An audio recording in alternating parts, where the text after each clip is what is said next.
Hi everyone! So sa video natin today, tayo ay mag-assemble at magdi-disassemble ng rice cooker. So if ever man na magkaroon kayo ng issue sa rice cooker ninyo, alam nyo ang gagawin nyo. Ito ang kakailanganin natin sa video na to. Phillips or crosshead screwdriver para mabaklas natin yung rice cooker. Flathead screwdriver para ma-pry open natin yung parts. And most importantly, itong rice cooker of choice natin. Let's disassemble. Tanggalin muna natin yung take, pati yung cooking pot, then yung electric cord. Then gamit ng Phillips head screwdriver, tatanggalin natin yung dalawang screws na nakalocate sa ilalim ng rice cooker. Then, gamit ang flathead screwdriver, ipapry open natin yung bottom part nito. Ayan, so we're halfway through sa pagdi-disassemble nitong rice cooker. Para mabuksan tong rice cooker na to, kailangan magtanggal ng dalawang screws na nakalocate dito sa ilalim. Pero depende sa model na meron ka. Pwedeng mas madami or pwedeng mas onti yung screwdriver. Then gamit ang flathead screwdriver, biniyak ko tong bottom part after tanggalin nung dalawang screws. Kasi may mga plastic tabs na naghahawak dito katulad nung flat iron. Let's continue. Gamit ng flathead screwdriver, tatanggalin natin yung cord socket sa bottom part. Then, tatanggalin natin yung housing ng switch para matanggal yung part na to. Ayan, natanggal na natin sa casing yung mga parts ng rice cooker.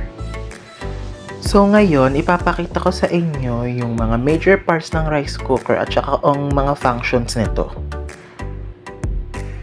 First, ito yung power cord. Ito yung gagamitin mo para i-connect ang electric appliance sa electric power source.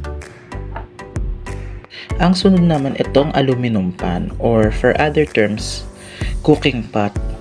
Dito mo nilalagay yung bigas para maluto. Tapos ito yung nilalagay mo sa loob ng rice cooker. Dito naman tayo sa rice cooker. Pag tinignan mo yung loob, may makikita kang silver na bilog. Ito yung tinatawag nating cast heater. Crucial component tong cast heater kasi ito yung nagproproduce ng heat na natatransfer sa cooking pot para maluto yung rice natin. Ngayon, pag binaliktad natin to, makikita natin yung mga ibang components na nagpapagana sa rice cooker natin. Ito, if we look closely, may makikita tayong silver na rectangle. Ito yung tinatawag nating mica heater. The mica heater consists of an etched foil sandwiched between layers of mica. Ito yung nagpro-provide ng ultimate temperature and wattage capability for fast warm-up. Ngayon, pag inikot natin to, meron tayong makikita na parang white tube. Itong white tube, dito nakalocate yung thermal fuse.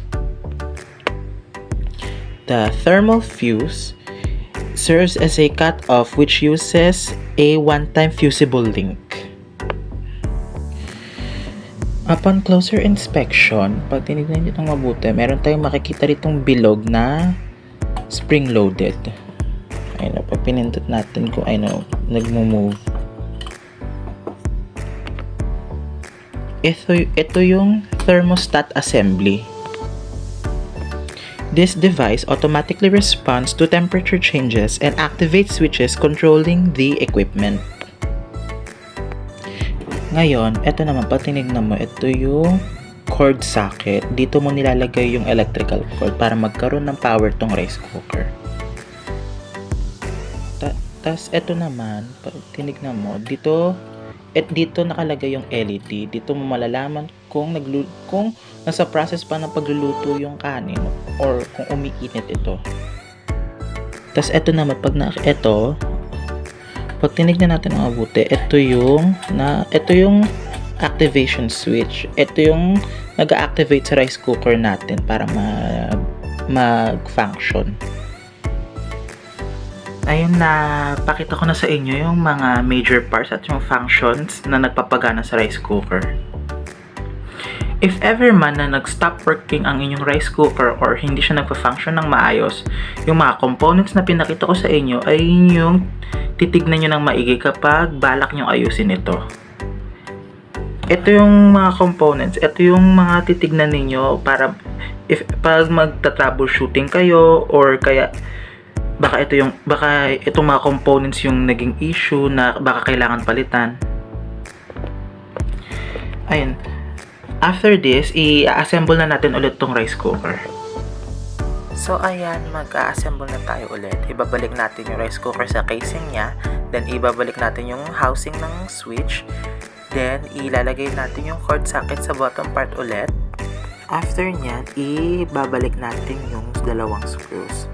As you can see, medyo nag-struggle ako dito dahil nahirapan ako i-align yung butas dun sa screw. Pero eventually, nabalik ko rin.